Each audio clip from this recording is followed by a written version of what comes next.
अस्सलाम वालेकुम। आज हम फ्यूचर प्रोग्रेसिव टेंस का जो स्ट्रक्चर है इसकी बात करते हैं। बहुत आसान ट्रिक है ये। पिछले वीडियो में मैंने भी आपको बताया था कि जब भी आप फ्यूचर का नाम सुने तो याद रखिए कि फ्यूचर के लिए आपने दो काम करने हैं, यानी दो वर्ब्स यूज़ करने हैं।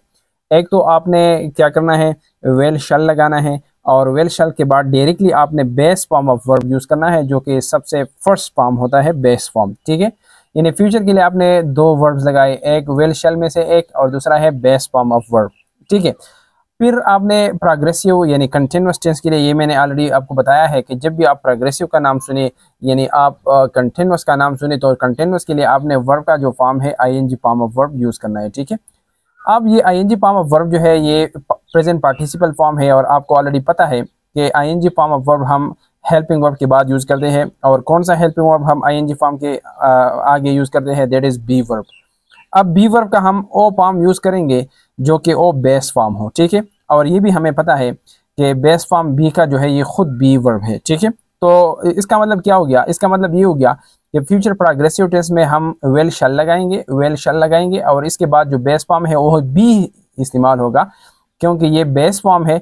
बी वर्ब के दूसरे फॉर्म्स भी है, इज एम आर जो फर्स्ट फॉर्म है, वाज वर्ब सेकंड फॉर्म है, लेकिन यहाँ हमने बी वर्ब इसलिए यूज़ करना है बेस फॉर्म के वेल शल आ गया है। ठीक है, कि जब भी मॉडल वर्ब्स आ जाए तो मॉडल वर्ब्स के बाद हम फिर वर्ब का जो है बेस फॉर्म यूज़ करते हैं, और is am are was verb का जो बेस फॉर्म है वो बी वर्ब है, और इसके बाद हम आईएनजी फॉर्म लगाएंगे तो इस तरह ये टेंस बन जाएगा। तो हमारे पास एक स्ट्रक्चर बन गया, वो ये है पॉजिटिव सेंटेंस के लिए इस बी वर्ब के बाद और वेल शल के आगे हम सब्जेक्ट्स लगाएंगे। सब्जेक्ट पॉजिटिव सेंटेंसेस हम ऐसे बनाएंगे कि सब्जेक्ट्स लगाएंगे सबसे पहले, सब्जेक्ट के बाद हम वेल शल लगाएंगे, और वेल शल के बाद बी वर्ब लगाएंगे और आईएनजी फॉर्म लगाएंगे। ऑब्जेक्ट है तो ऑब्जेक्ट लगाएंगे।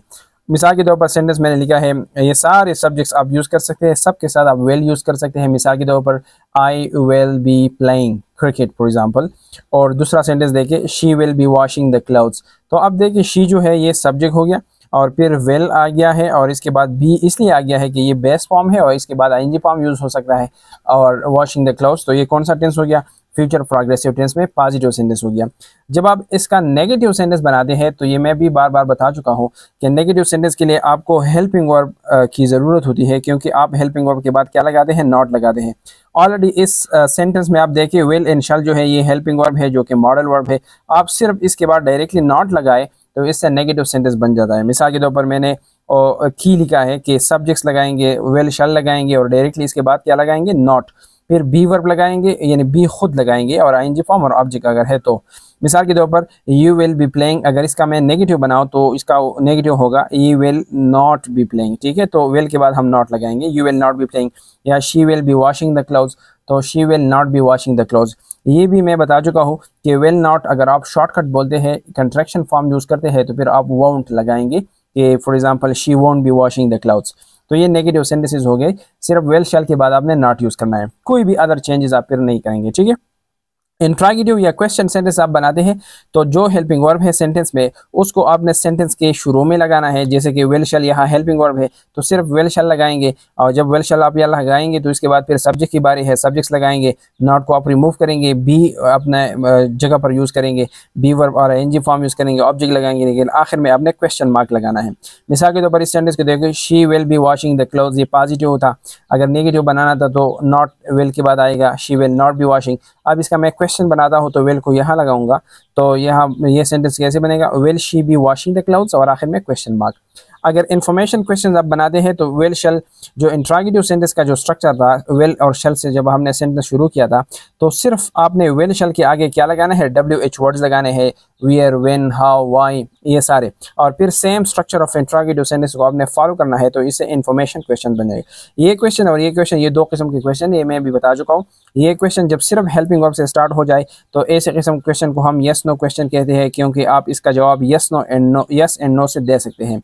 ठीक है, मिसाल के तौर पर will she be washing the clothes, तो आप सिर्फ ये कह सकते हैं कि यस शी विल, या नो शी वोंट। ठीक है, अगर इन्फॉर्मेशन क्वेश्चन आपने बनाना है तो विल शल के आगे तो आप WH वर्ड्स लगाएंगे, फिर WH वर्ड वो क्वेश्चन होगा जिसका जवाब आप यस एंड नो से नहीं दे सकते, तो इस वजह से हम इसको इन्फॉर्मेशन क्वेश्चन कहते हैं। मिसाल के तौर पर why will she be washing the clothes, तो आप इसका जवाब इस तरह दे सकते हैं कि she will be washing the clothes because the clothes might be dirty. ठीक है। तो अब इसका रीज़न आप पूछ रहे हैं वाई से, ठीक है। तो ये था आज का वीडियो फ्यूचर प्रोग्रेसिव टेंस के स्ट्रक्चर के बारे में। उम्मीद है आपने कुछ सीखा होगा। आप मेरे YouTube channel Tariq English diary को भी फॉलो करें और सब्सक्राइब करें, ताकि आपको ग्रामर, इंग्लिश ग्रामर के हवाले से, इंग्लिश लिंग्विस्टिक्स के हवाले से, लिटरेचर के हवाले से या वोकेबलरी रिलेटेड जितनी भी आपको मतलब ज़रूरत हो, टॉपिक्स में कोई कन्फ्यूजन हो, तो आप यूट्यूब पर भी देख सकते हैं। Thank you for watching.